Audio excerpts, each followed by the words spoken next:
Oh, there it is. It did work. It just took a while. All right. I'm going to write down what we have here. With the units, we have P absolute of 80 and a temperature of 53. And then, so this is T initial, T final is, what's the value? You can help me supply values here. Showing as we go. The units was PSIA, degrees Fahrenheit, degrees Fahrenheit. Now, as you recall with the initial the ideal gas law, you need to use temperatures in the Rankine scale. So I'm just going to convert those by doing this.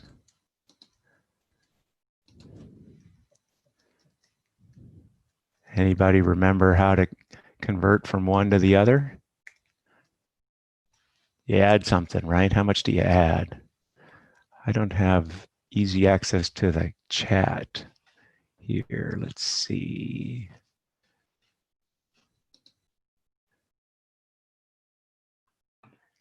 Jake is correct. So this plus, oops. What's going on?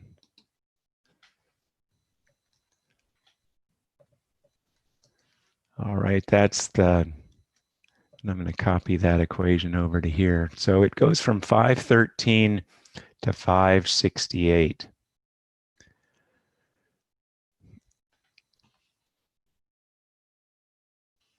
Which means that the temperature is increasing. I'm going to write down the ideal gas law. Rather than go over to my notepad, I'll just say that P is the product of the density, the gas constant, and the temperature. In this case, we've got a rigid tank, meaning the volume is fixed. Sorry about that. We've got a rigid tank, meaning the volume is fixed. So there's not going to be a change in the mass density in this case, because there's whatever molecules of gas there are in that particular volume. But the pressure can go up if the temperature goes up.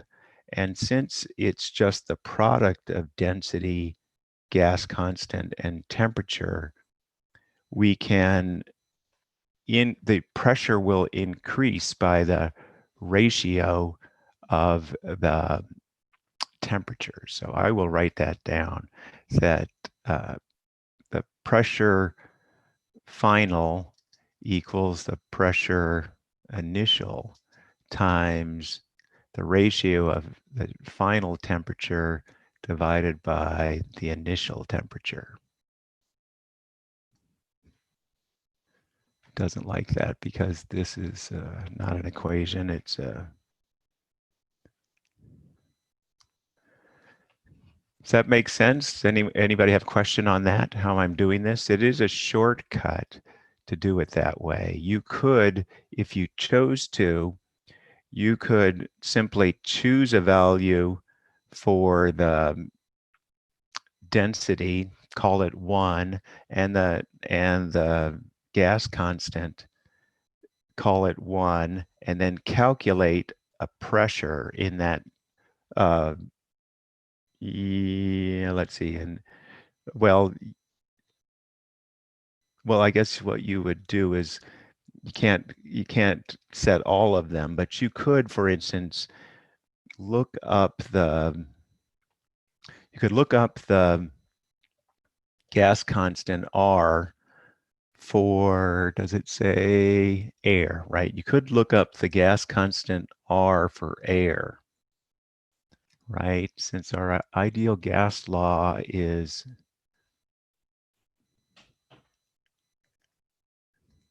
P equals rho times R times T.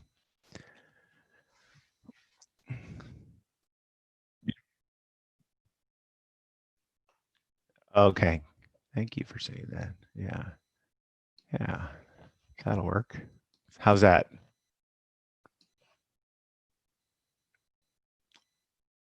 Is that better? Is that better? Okay, so here's our ideal gas law. And so probably the the easier but takes more time is to go look up the gas constant for air.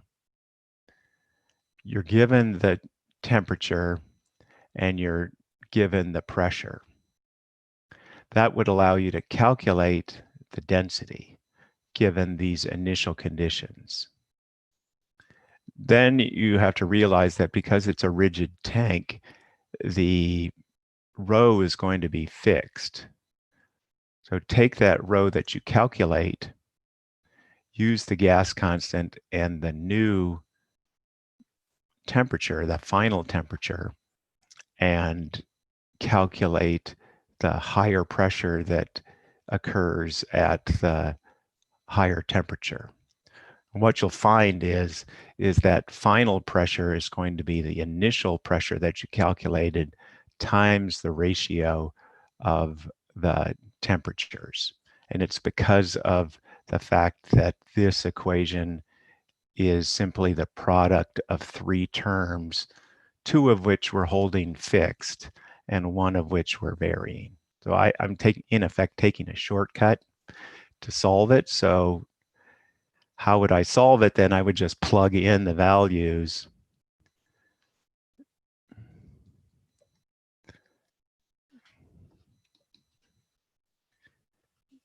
It's the initial pressure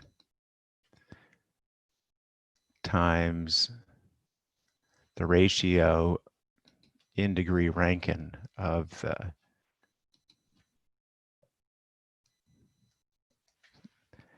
and it gives us an answer that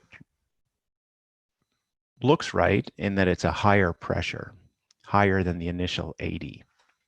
That's how I would plan to solve it. So it's 88.58. Let's try that as a solution. And let's see, I need to go back to here.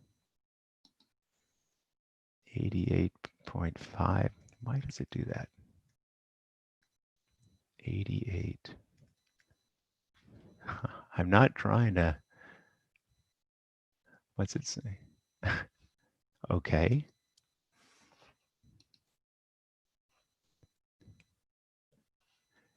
88. It seems to 88.58.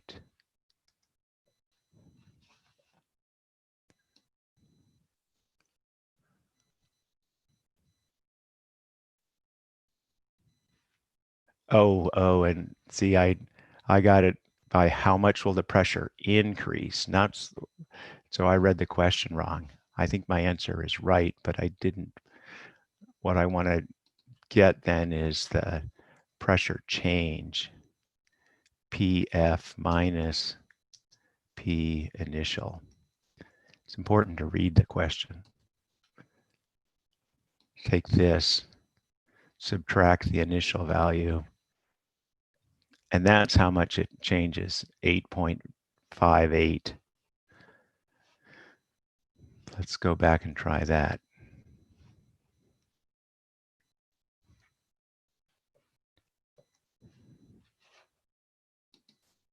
Okay, I got it right.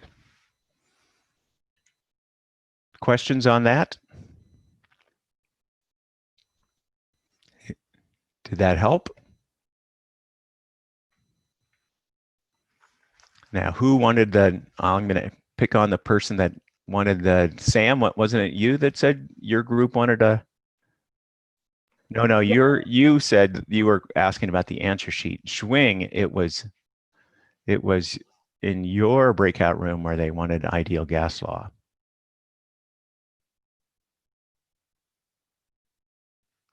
Well, do we want to look for some more? How about we look for another one?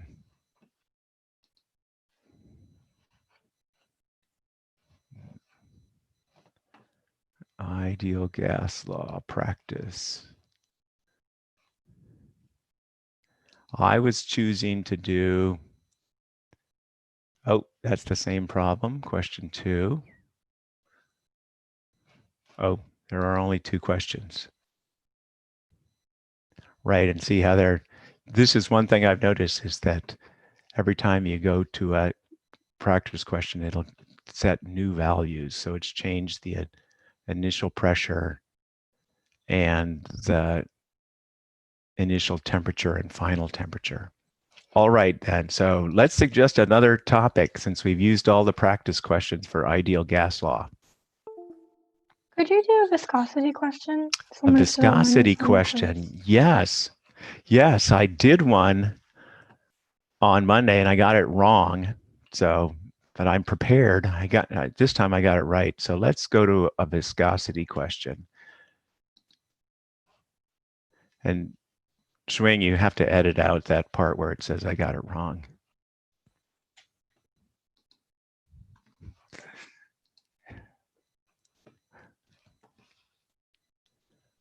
All right.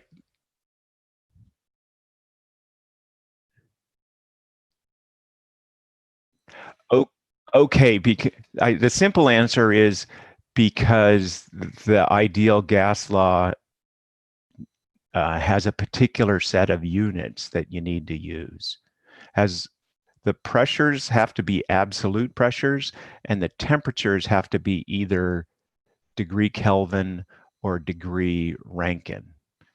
You can see that if you look at the ideal gas law.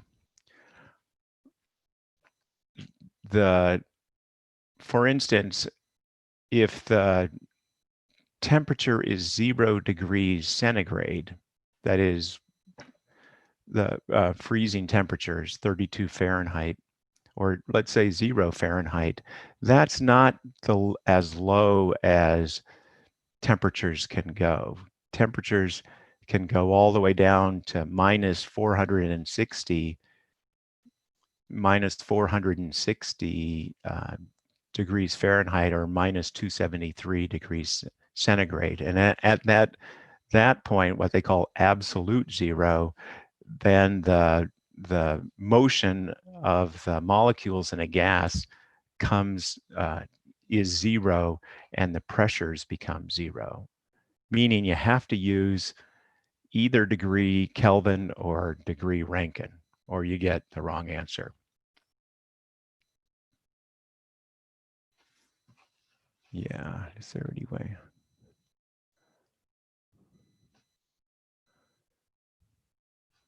I am looking to see if I can get chat while I'm doing screen sharing.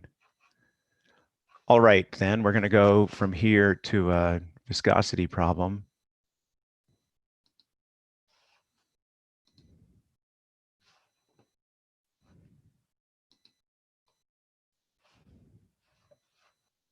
Seems like what it starts off with are some content, non-quantitative questions. Oh, and I see that there are 6. We went all the way to question 6 before we found one that was quantitative. It's this one. So it's a piston falling through a tube, a vertical pipe, as it calls it. The downward motion is resisted by an oil film between the piston and the pipe wall. The film thickness is 0.002 inches, and the cylinder weighs a half a pound. Then you're given the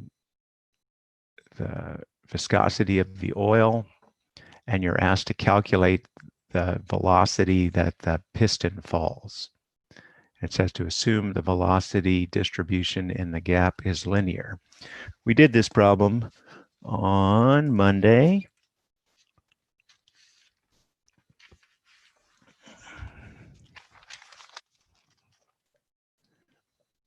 I'm going to switch to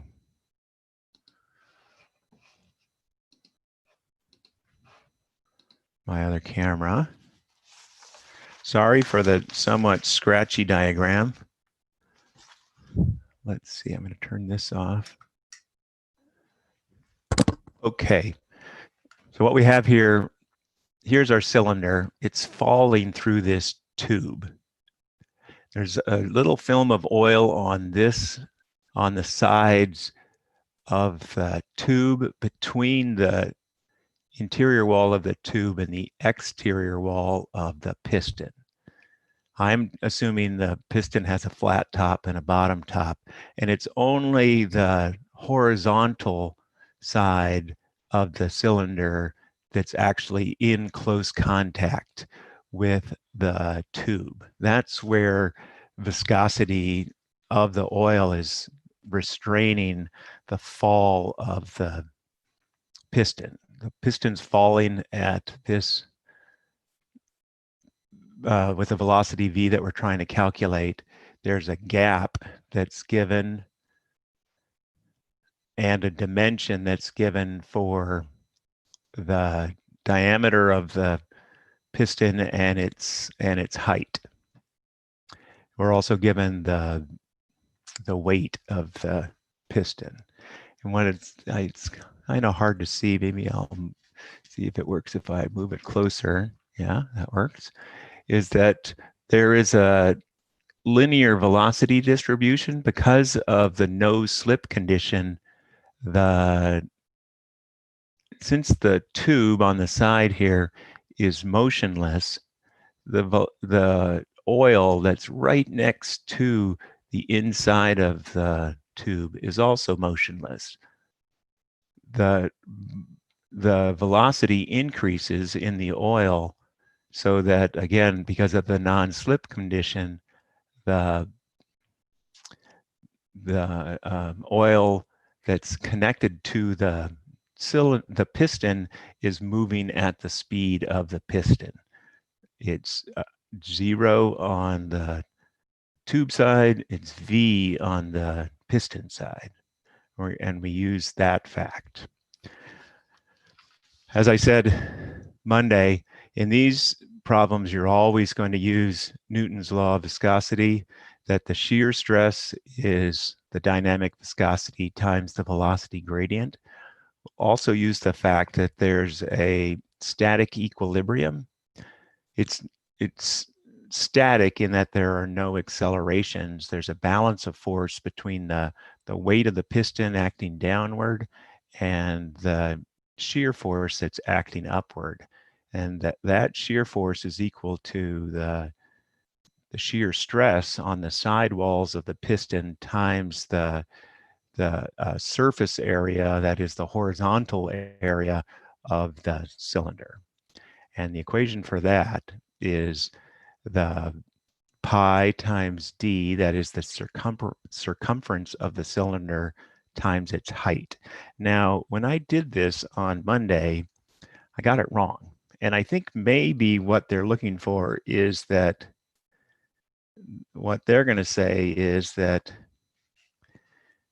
it's not, there's not just one way to do this problem, because if you think there's the surface contact area on the inside of the tube has a larger diameter than the contact area on the outside of the cylinder. And so I think in reality, because of that, you wouldn't get the shear stress is actually changing from a smaller value on the tube side to a larger value on the cylinder side. And I think in reality, you wouldn't have a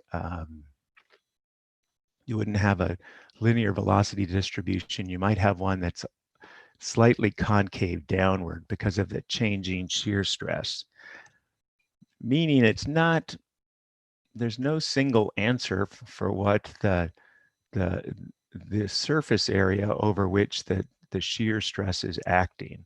On Monday, I neglected the thickness, or I neglected that gap area. And I got an answer that was wrong, which I said at the time was due to round off. It may have been that the answer should have been calculated with this slightly larger diameter. We can see what happens when we try solving it again. Okay, I'm going to switch back to my desktop. And so in this case, we have a piston diameter. The diameter is 5.41 inches. The height is 9.09.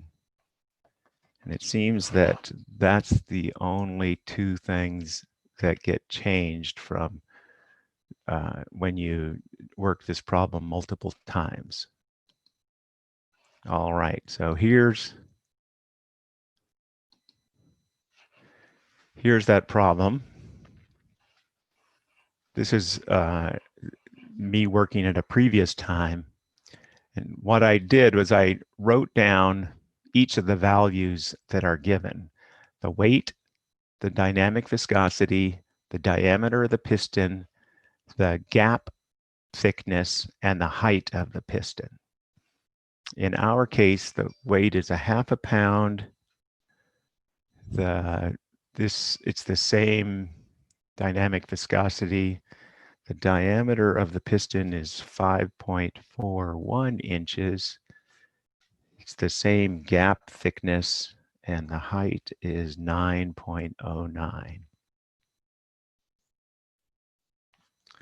All right, so let me show you what I think is the, wish there were a way to quickly go back and forth between the two ways of screen sharing.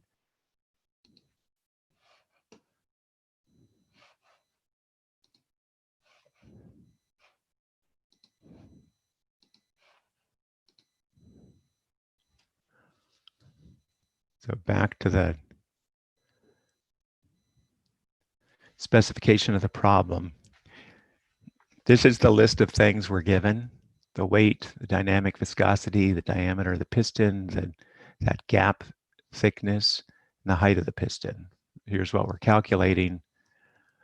I broke down the solution into 3 steps. First thing to do is to calculate the shear stress. We can calculate the shear stress, like I said, because of the static equilibrium. We can calculate the shear stress as the weight of the piston over that contact surface area. And here's the equation for the contact surface area. In my spreadsheet, I calculated the surface area and then calculated the shear stress. That's step A. The next step is to calculate the velocity gradient.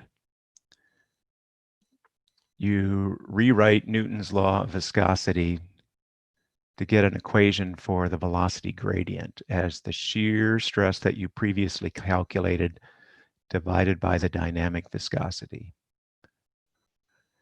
And then finally, once you know the velocity gradient, you take the velocity gradient, because it's a linear change in velocity, the velocity of the piston falling is going to be the same as the velocity of the oil right next to the cylinder.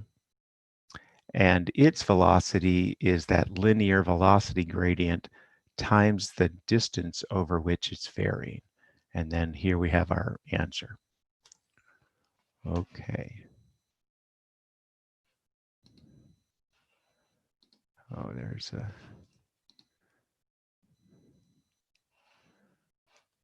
All right. Okay, so I'm back to the spreadsheet. We all see that. I've put in the values that we have for this problem. And in my spreadsheet here, I've gone through the steps. So that first step was to calculate the surface area. And just for, this is the part I'm not sure of, whether you include in the diameter of the piston plus the gap thickness. Let's try not including it and see what happens. So if I do that, we get this as the surface area. Again, the surface area is the pi dh for the cylinder. Second step, once you know the surface area, you take you find the shear stress as the weight divided by the surface area. And that's what you get here. And then you use the rearranged Newton's law of viscosity to find the velocity gradient. Now, I have done one additional thing. Mu is given to us in pounds second per foot squared. Because we're working in units of inches here with the dimensions of the cylinder and the tube, I've converted mu to be pounds seconds per inch squared, dividing the given value by 144. And that's what I use in my calculation for the velocity gradient, taking it as the tau divided by the dynamic viscosity. I get that number for the velocity gradient in 1/seconds. Then my final step, I calculate the velocity of the cylinder as the velocity gradient that I just calculated times the gap thickness. And as you work out the units for that, you'll see that you've got an answer in inches per second. I divided that by 12 to get feet per second, and that's 00485. 00485. So that's our answer. And I'm going to go to the question, put 0.00485. Okay, well, it seems that it doesn't matter because I tried it previously including the gap thickness, and this time I've tried it without the gap thickness. It seems like either way you get the correct answer. Questions on all of this? Either unmute yourself or...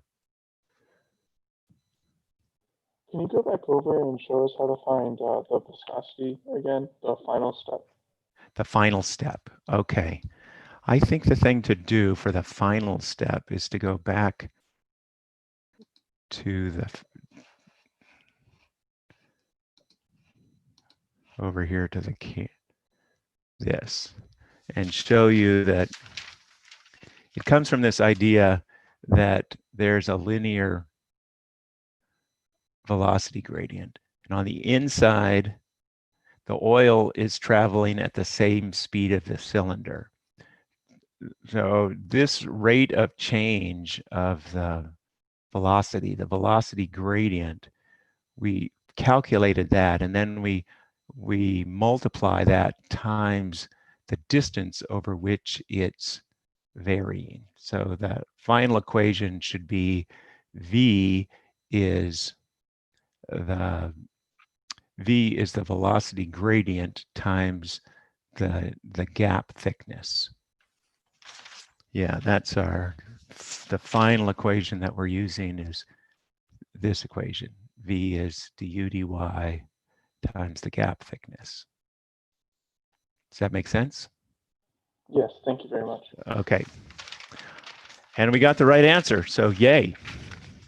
And it's almost, that went, but it's never fun to get the wrong answer for students and professors alike.